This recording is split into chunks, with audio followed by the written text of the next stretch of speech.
Guna merawat lingkungan, seniman Palembang mendaur ulang spanduk bekas menjadi lukisan abstrak terpanjang di Indonesia. Lukisan abstrak sepanjang 300 meter terpajang di tembok Bukit Siguntang, Palembang. Alif Priyono, seniman asal Palembang, mengubah sampah spanduk bekas menjadi karya lukisan abstrak. Ia berusaha memecahkan rekor muri rangkaian lukisan terpanjang di Indonesia, yakni 100 meter. Saat ini Alif telah melukis sepanjang 30-40 meter selama 2 bulan.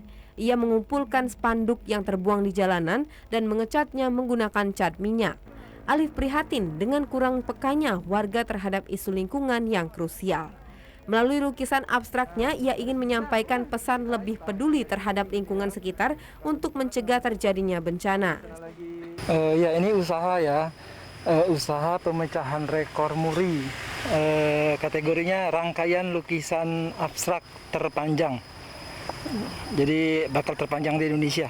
Pertama kali ini kan? Ya, dan oleh satu orang. Jadi bukan karya kolaborasi ya. Karena yang sudah dikonsultasikan panjangnya 100 meter dengan tinggi 2 meter ya. Jadi kalau dihitung perseginya 200 meter persegi. Pameran lukisan di Bukit Siguntang digelar agar menggugah hati masyarakat Palembang melalui prosesnya melukis. Alif menargetkan dapat memecahkan rekor pada awal tahun 2022 ketika lukisan abstraknya mencapai 100 meter. Balki Sijra, TVRI Sumsel melaporkan.